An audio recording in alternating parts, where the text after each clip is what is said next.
আসসালামু আলাইকুম।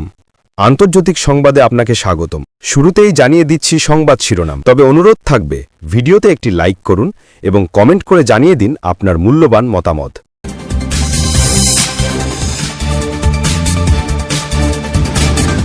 ইরাকে তেলের খনিতে অগ্নিকাণ্ড, বিস্ফোরণে নিহত 2।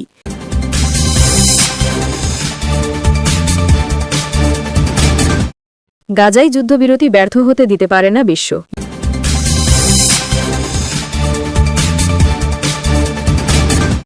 ফিলিস্তিনে নির্বাচন চায় হামাস।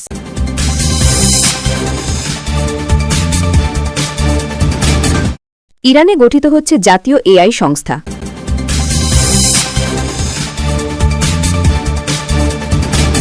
দুই বছর যুদ্ধ চালিয়েও ইসরায়েল লক্ষ্য অর্জনে ব্যর্থ হয়েছে হামাস।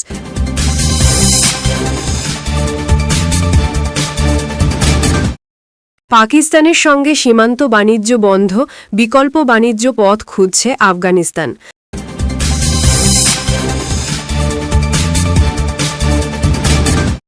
এবার বিস্তারিত খবর। ইরাকে তেলের খনিতে অগ্নিকাণ্ড, বিস্ফোরণে নিহত 2। ইরাকের জুবায়ের তেলক্ষেত্রে একটি তেল পাইপলাইনে ভয়াবহ অগ্নিকাণ্ডে অন্তত 2 জন শ্রমিক নিহত হয়েছেন।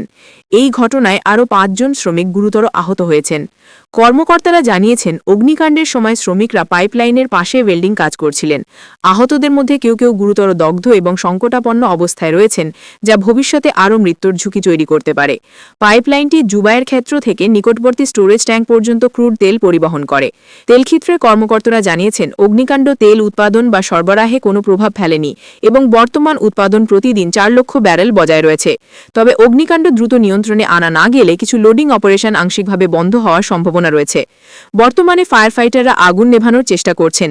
পরিস্থিতি নিয়ন্ত্রণে আনা এবং আহতদের দ্রুত চিকিৎসা প্রদানের প্রয়োজনীয়তা সবচেয়ে বড় চ্যালেঞ্জ হিসাবে দাঁড়িয়েছে। সূত্র আল আরাবিয়া, আল জাজিরা।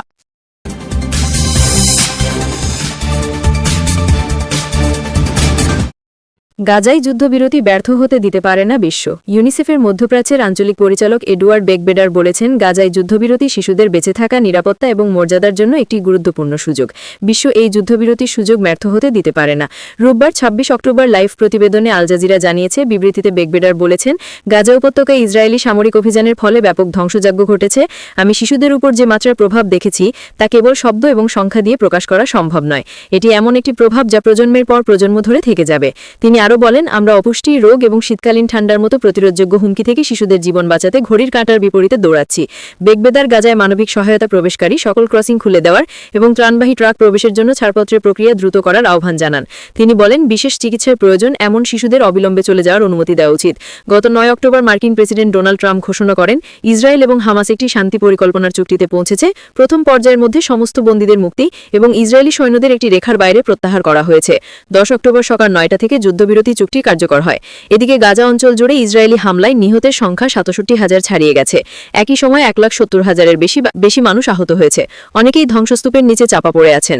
চলতি বছরের শুরুতেও একটি যুদ্ধবিরতি ভঙ্গ করে ইসরায়েল গত 27 মে থেকে গাজায় পৃথক সাহায্য বিতরণ উদ্যোগ শুরু করে। এই পদক্ষেপের পর অঞ্চলটিতে দুর্ভিক্ষ প্রকট হয়ে উঠেছিল। ইসরায়েলি বাহিনী খাদ্য বিতরণ কেন্দ্রের কাছে জড়ো হওয়া ফিলিস্তিনিদের ওপরও গুলি চালিয়ে যায়। এর ফলে শত শত মানুষ নিহত হয়। সেই সঙ্গে দুর্ভিক্ষে শিশুসহ বহু মানুষের মৃত্যু হয়। গত বছরের নভেম্বরে আন্তর্জাতিক অপরাধ আদালত গাজায় যুদ্ধাপরাধ এবং মানবাধিকার অপরাধের জন্য নেতানিয়াহু ও তার প্রাক্তন প্রতিরক্ষা মন্ত্রী ইয়োভ গালান্টের বিরুদ্ধে গ্রেপ্তারি পরোয়ানা জারি করে। উপত্যকা জুড়ে যুদ্ধের জন্য ইসরায়েল আন্তর্জাতিক বিচার আদালতে গণহত্যার মামলার মুখোমুখি।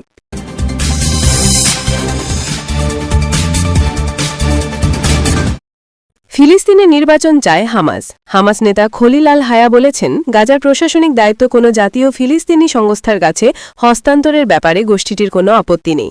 জাতীয় ঐক্য প্রতিষ্ঠায় ফিলিস্তিন জুড়ে গাজা অধিকৃত পশ্চিম তীর নির্বাচনও চায় গোষ্ঠীটি। শনিবার 25 অক্টোবর আল জাজিরাকে এক সাক্ষাৎকারে এসব কথা বলেছেন তিনি।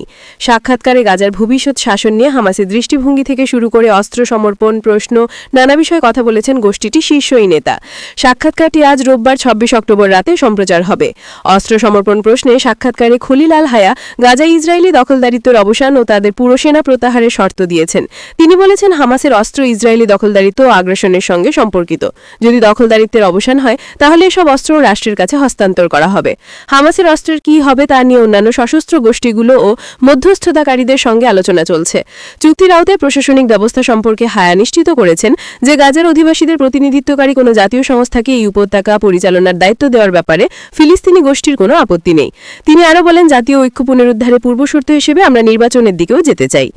হায়ার মতে হামাস ও ফিলিস্তিনি গোষ্ঠীগুলো এই ব্যাপারে একমত হয়েছে যে যুদ্ধবিধ্বস্ত গাজার পুনর্গঠন জাতিসংঘের একটি সংস্থার মাধ্যমে পরিচালিত হবে। সীমান্ত তদারকি এবং গাজায় যুদ্ধবিরতি বাস্তবায়নের জন্য জাতিসংঘের শান্তিরক্ষী এবং পর্যবেক্ষণ প্রকল্পের প্রতি গোষ্ঠীর প্রতিশ্রুতি পুনর্ব্যক্ত করেছেন। ত্রাণ সরবরাহে ইসরায়েলের বাধা সমালোচনা করেছেন খলিল আল হায়া। তিনি বলেন, গাজা উপত্যকায় যে পরিমাণ ত্রাণ আসছে তাতে সন্তুষ্ট নয় হামাস। ত্রাণ সরবরাহে নিশ্চিতে ইসরায়েলের উপর চাপ প্রয়োগে মধ্যস্থতাকারীদের প্রতি আহ্বান জানান তিনি জানান, গাজায় প্রতিদিন ৬,০০০ ট্রাক ত্রাণ প্রয়োজন, ৬০০ নয়। খলিল আল হায়া যুদ্ধবিরতি চুক্তির আওতায় ইসরায়েলি জিম্মিদের দেহাবশেষ হস্তান্তরের প্রতিশ্রুতি দিয়েছেন। বলেছেন, রোববার নতুন নতুন এলাকায় জিম্মিদের লাশ খোঁজা হবে। তিনি বলেছেন, গাজা উপত্যকায় যুদ্ধ পুনরায় শুরু করার জন্য ইসরায়েলকে অজুহাত তৈরির সুযোগ দেওয়া হবে না।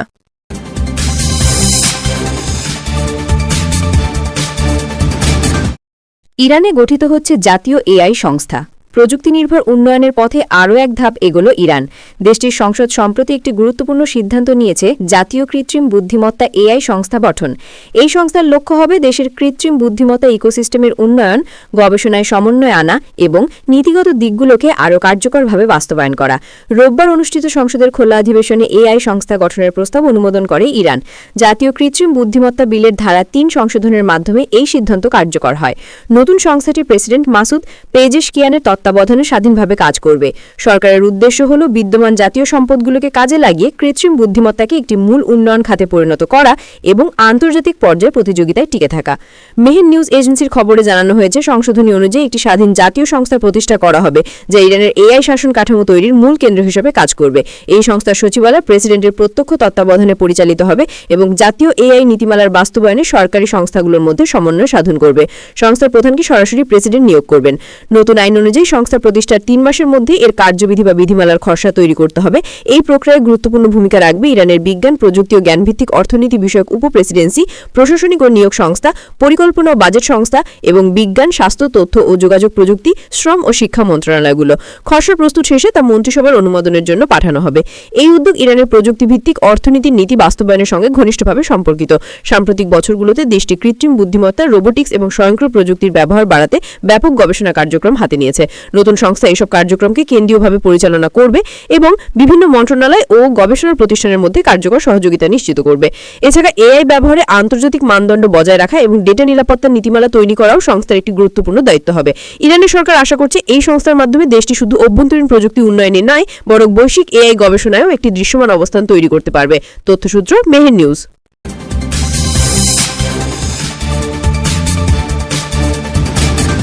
2 বছর যুদ্ধ চালিয়েও ইসরায়েল লক্ষ্য অর্জনে ব্যর্থ হয়েছে হামাস। ফিলিস্তিনি প্রতিরোধ আন্দোলন হামাসের শীর্ষ নেতা খলিল আল হাইয়া বলেছেন, 2 বছরের বেশি সময় ধরে ইসরায়েল গাজায় গণহত্যা চালালেও কোনো লক্ষ্যই অর্জন করতে পারেনি। শনিবার 25 অক্টোবর কাতার ভিত্তিক সংবাদ মাধ্যম আল জাজিরাকে দেওয়া সাক্ষাৎকারে এই কথা বলেন তিনি। খলিল আল হাইয়া বলেন, দখলদার শক্তি অর্থাৎ ইসরায়েল 2 বছর যুদ্ধ চালিয়েও তাদের লক্ষ্য অর্জনে ব্যর্থ হয়েছে। এ সময় তিনি ইসরায়েলের ঘোষিত লক্ষ্যগুলো উল্লেখ করেন, যার অন্যতম হল গাজা উপত্যকা সম্পূর্ণ দখল করা এবং সেখানকার 20 লক্ষাধিক বাসিন্দাকে জোরপূর্বক উৎখাত করা, যা 2023 সালের অক্টোবর মাসে শুরু হওয়া গণহত্যার মূল উদ্দেশ্য ছিল। ইসরায়েল দাবি করেছিল এই যুদ্ধের আরেকটি উদ্দেশ্য ছিল বন্দীদের মুক্ত করা, কিন্তু সেটিও তারা বাস্তবে অর্জন করতে পারেনি। হায়া মার্কিন প্রেসিডেন্ট ডোনাল্ড ট্রাম্পের মন্তব্য টেনে বলেন, ট্রাম্প বলেছেন যুদ্ধ শেষ এবং যোগ করেন যে প্রতিদিন আমেরিকান কর্মকর্তারা এমন ধরনের একই রকম বিবৃতি দিচ্ছেন। এছাড়াও তিনি চুক্তিভঙ্গের দিকেও ইঙ্গিত করেছেন, বিশেষ করে ইসরায়েলের গাজায় ত্রাণ সামগ্রী প্রবেশে বাধা দেবার কথা। তার ভাষ্য যেন আমরা এখনো যুদ্ধের মাঝেই আছি। তিনি আরও বলেন, মানবিক পরিস্থিতি আমাদের উদ্বিগ্ন করেছে এবং দখলদার শক্তির গাজার মধ্যে সহায়তা পৌঁছাতে অবৈধ বাধা সৃষ্টি করে যাচ্ছে।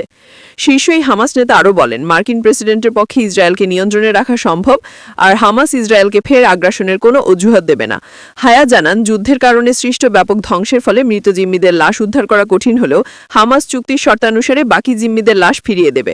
প্রতিরোধ বাহিনীর অস্ত্র ইস্যু নিয়ে হায়া বলেন, এই অস্ত্র দখল ও আগ্রাসনের অস্তিত্বের সঙ্গে যুক্ত। দখলতীত শেষ হলে এই অস্ত্র রাষ্ট্রের অধীনে চলে যাবে।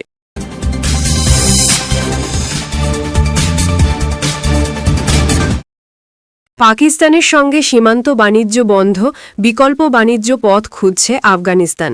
আফগানিস্তান ও পাকিস্তানের মধ্যে বাণিজ্যিক সীমান্ত পথগুলো বন্ধ থাকার আজ 15 দিন পূর্ণ হল। এই দীর্ঘস্থায়ী স্থবিরতায় উভয় দেশের ব্যবসায়ীরা সরাসরি ও পরোক্ষভাবে কোটি কোটি ডলারের ক্ষতির মুখে পড়েছেন বলে জানিয়েছেন আফগান ব্যবসায়ীরা। করাচি বন্দরের মাধ্যমে আফগান পণ্যের ট্রানজিট স্থগিত হওয়ায় আফগানিস্তানের শিল্প ও বাণিজ্য মন্ত্রণালয় নতুন বিকল্প বাণিজ্য পথ তৈরির উদ্যোগ নিয়েছে। এক প্রতিবেদনে এ খবর দিয়েছে দেশটির স্থানীয় সংবাদ মাধ্যম টোলো নিউজ।